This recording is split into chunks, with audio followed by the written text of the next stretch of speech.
ready to unlock the secrets to a longer, happier life. Hmm. We're diving into Ikigai. This Japanese philosophy might just hold the keys. We're checking out Ikigai, the Japanese secret to a long and happy life. And let me tell you, this book is packed with fascinating insights. Our goal today is to help you apply these principles Starting today. in your own life. And what's so great about Ikigai is that it's not about making huge changes. It's about finding joy in the everyday, uncovering passions, and living with purpose. Having that reason to jump out of bed in the morning, Right. that feeling of purpose, finding satisfaction even in those small moments. Absolutely. And you know what it's closely linked to? What's that? Flow. Oh, flow. You've probably heard of it. Yeah. That feeling of being totally immersed in something you're doing, and time just disappears. I know that feeling. When I'm editing a really good script, I lose track of time completely. And while the book touches on this connection, it's so interesting to see that finding those flow activities, it's like opening a door to Ikigai. So it's not about just finding any job or hobby. It's about finding the ones that speak to you, the ones that make you forget to check the clock. Exactly. And one thing that this book highlights is this practice called hara hachibu, which basically means eating until you're 80% full. Okay, now that one caught my attention. That sounds kind of counterintuitive.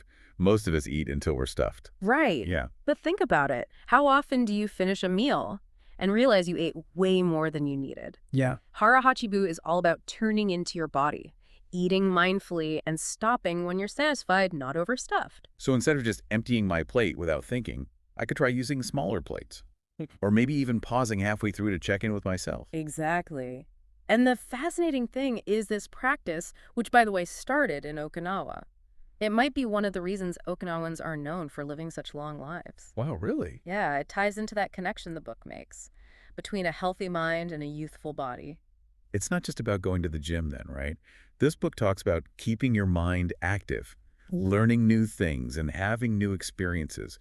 It can be just as important as physical exercise. Absolutely. It's about keeping your brain sharp and engaged, challenging it. Imagine you've always wanted to learn a new language or pick up a musical instrument. Oh, like finally starting those Spanish lessons I've been putting off. Exactly. Even just a few minutes a day can make a huge difference. It's about nurturing that curiosity, that thirst for knowledge, which goes back to finding those flow activities that make us light up.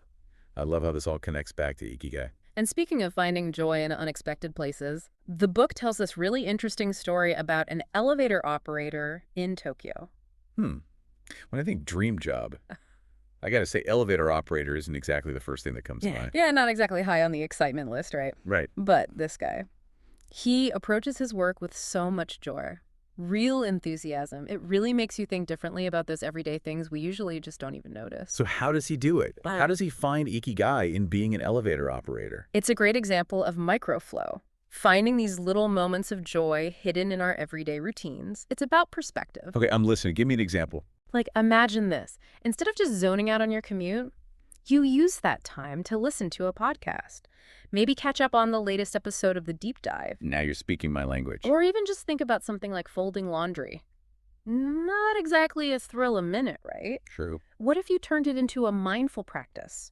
Focus on the feel of the clothes. Appreciate that you have clean clothes to wear. Great. Yeah, that's a different way to look at it. It's like finding these little bits of joy all throughout your day. Exactly. And, you know, the book doesn't pretend life is always easy. It talks about resilience a lot. There's that great Japanese proverb, Nanakorobi ya uki, fall 7 times, rise 8. I love that. It's powerful. It is. It's not about never failing. It's about what you do after, learning and coming back even stronger. And the book ties resilience to these other ideas too.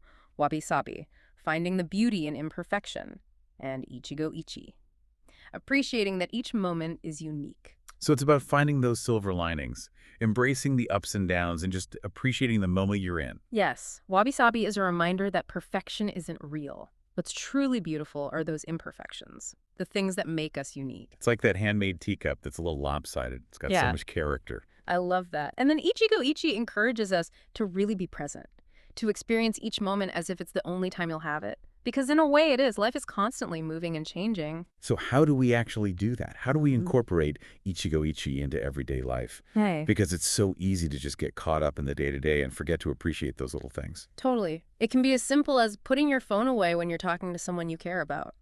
really listening to them. Or taking time to enjoy your coffee in the morning. Smell it, really taste it. Bringing that mindfulness to those everyday things. Exactly. It's a shift in how we think about our day, Mm. going from just getting through it to really enjoying all the little moments that make up a life. And speaking of living a good life, the book also talks about some very practical tips for being healthy, like adding more movement to your day. Right. And it doesn't need to be anything intense. It's about finding things you enjoy doing, things that fit into your life. Maybe you bike to work one day a week instead of driving, or start taking the stairs instead of the elevator. Little changes can make a big difference. Absolutely. Remember those Okinawans we were talking about? Yeah, Their diet has a lot to do with how long they live, too. that's their secret. It's mostly plants, lots of vegetables and fruits and whole grains. It's really cool how the book looks at all these different cultures.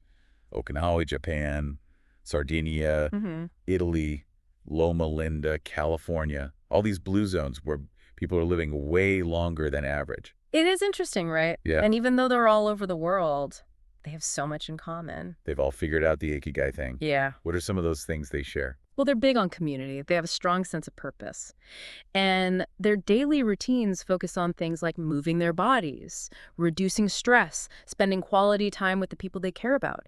They've really woven these Ikigai principles into how they live. It's not something separate, it's just who they are. So it's not about following some strict set of rules. It's about figuring out what works for you. Exactly. Yeah. Creating a lifestyle that's good for you, one that brings you joy. And speaking of joy, I got to ask about the green tea part. Mhm. As a big tea drinker, I was really into that. Oh, yeah. Green tea is really interesting when it comes to Ikigai. It's not just a drink, it's like this mindful ritual. I get that. Yeah. There's something calming about making a cup of tea. Right. It's about slowing down, appreciating each step, and just enjoying the moment. And they're still doing more research. But green tea has tons of antioxidants.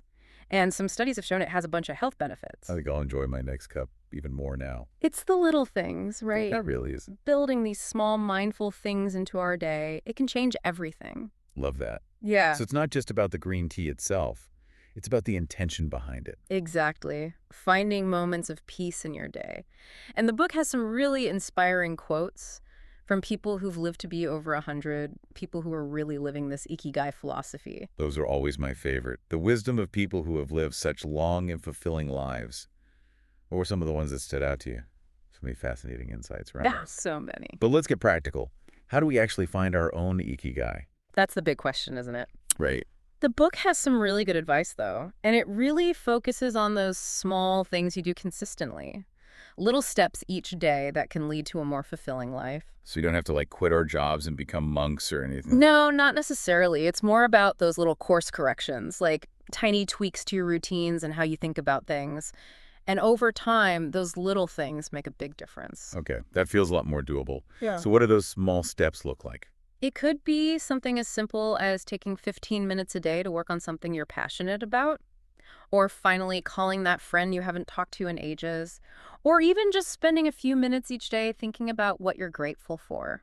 It's about really thinking about how we're spending our time and energy and making sure they're going towards things that bring us joy, things that make us feel fulfilled. Yeah. And the book actually gives you a framework for figuring out your Ikigai. It wants you to think about what you're passionate about, what you're good at, what you enjoy doing, and what the world needs. Like finding that sweet spot where all those things come together. Yes. And I think the best part is how much it emphasizes being true to yourself. Even if it means going against what everybody expects, you have to honor your own path, your own idea of success. We don't all have to fit in the same box, right? Exactly. We each have our own unique things to offer the world, our own Ikigai to find and share. Absolutely. And it's not a one-time thing, it's a journey. You're always exploring and discovering new things about yourself. So it's not about having all the answers right now. It's about being curious and open to new possibilities as you grow and change. Exactly. This has been amazing. I love that living a good life isn't about making these crazy changes. It's about those little things we do each day. Those small, intentional shifts that make all the difference. And it's never too late to start. Never too late. So if you're listening, think about it. What's one little thing you can do today that's in line with your own joy? Something that makes you feel alive and excited. Listen to that voice inside you, that little spark of passion and purpose. Those Ikigai breadcrumbs are there. It's up to us to follow them. And as you start this journey, be patient with yourself. It's a process. It's okay not to have it all figured out. What a great point. So go explore, experiment, and most importantly, have fun figuring out your own unique Ikigai. Until next time, keep searching, keep growing, and keep diving deep.